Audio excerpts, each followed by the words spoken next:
Ay, kinancel. Abang-abang tayo. Sayang, kinancel.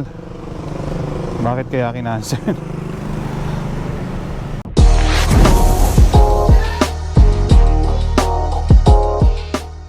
Alright, good evening mga katropa.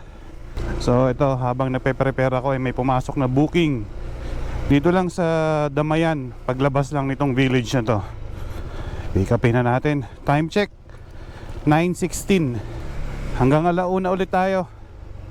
Kanina nga palang umaga nag-ano ako lalamove ako. Next time siguro gagawa rin tayo ng ng video ng paglalalamove natin. Pero hindi tayo sa motor. 4 wheels tayo sa lalamove. Let's go mga katropa. Para makarami. Sana maka 500 ulit ngayong gabi.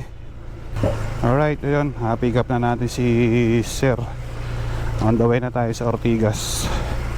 Sikip dito ngayon lang ako nakapasok dito. Bridgetown pala ang ating drop off. Mali, akala ko sa may Ortigas. Ortigas siya, Ortigas flyover, pero Bridgetown Ugong. Medyo madami pa sasakyan. Maaga pa kasi ano pa lang, 9:30.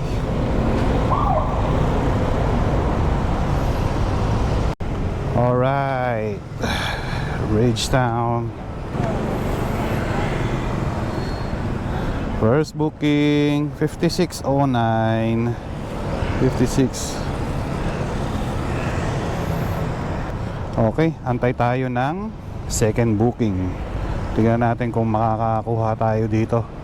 Medyo matumal 15 minutes na akong tambay. Wala pa akong nakukuha ang second booking.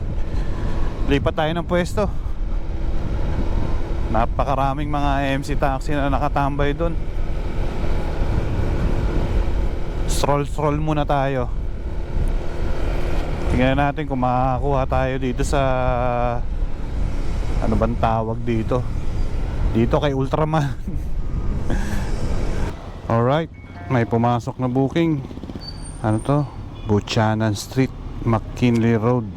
May bunga. Malapit lang. Papuntang TV5 Media Center. Puntahan na natin to. Ay, kinancel. Abang-abang tayo. Sayang, kinancel. Bakit kaya kinancel? Dito sa Jenny's Avenue, madalas ako nakakakuha dito sa gabi. Tingnan natin kung papalarin tayo hanggang doon sa may Talipapa.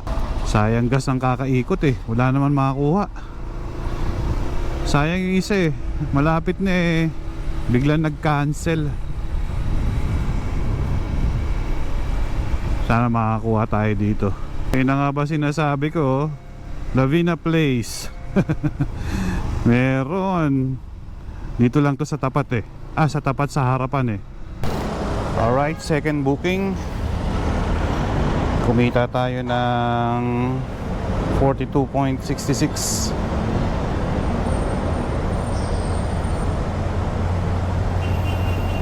Matumal ngayon Ang daming rider na nakatambay. Walang booking yata ngayon.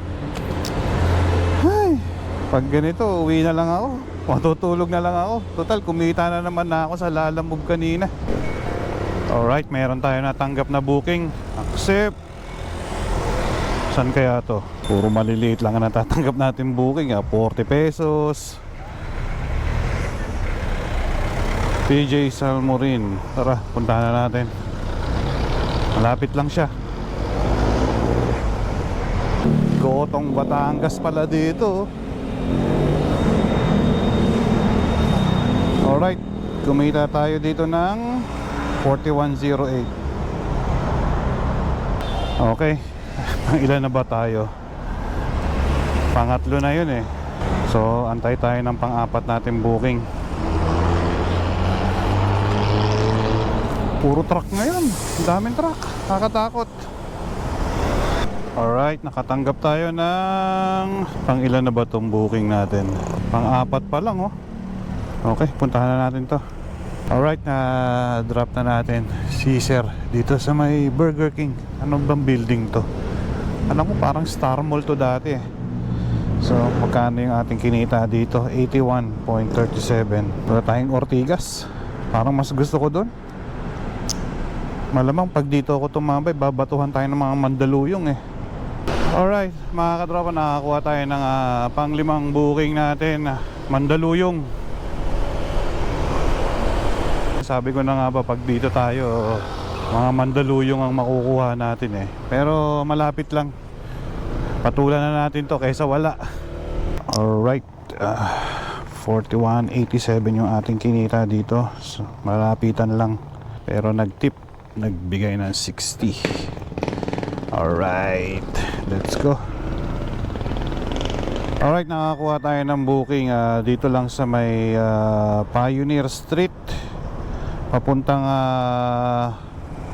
sakto, papuntang Pinagbuhatan, Pasig. Pauwi na rin tayo siguro. Wala na wala nang wala na mabook, tsaka okay na to. Next time na lang ulit. So pick upin na natin to si sir. Lapit lang. Alright, siguro ito na yung ating last booking. 12:10 na ng madaling araw. So hindi na siguro tayo makakakuha ng booking. Kung meron man, hindi na, tama na to. Ay, lalayo na naman tayo eh. Ganito pala ang sitwasyon dito sa Pasig Palengke. Pag ganitong oras, ang dami, ang sikip, puro truck. Mga nagdi-deliver eh. Kita ko kanina doon, puro gulay. Tapusin muna nga natin tong booking na to. So magkano ang kinita natin? 63.99. Nagbigay si sir ng 90 eh. Hanap tayo ng pwedeng mabili ng pagkain. Gugutom na naman ako. Pero hindi na Burger King, hindi na Jollibee, masyadong mahal. Talo pa tayo. Ano kaya po pwede mabilan? Kunin natin to. Sayang to. Dito lang oh. Eduardo. Nakakuha pa tayo na isang booking pero dito lang. Sakto to. Alright, ito na talaga yung ating last booking.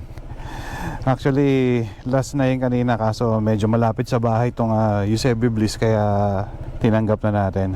Kumita tayo ng 45.03. Tapusin na natin 372 lang. Pero pwede na to. Sa wala, di ba? Alright, so hanap tayo ng pwedeng mabili ng makakain at nakakagutom. Alright mga katropa, ito ang ating pagkain for today. Umorder lang ako ng isang Hungarian sandwich, cheesy Hungarian sandwich, saka yung buy one take one nila na beef burger sa halagang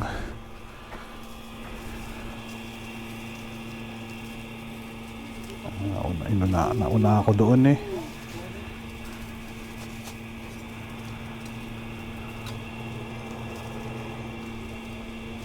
Tubig at saka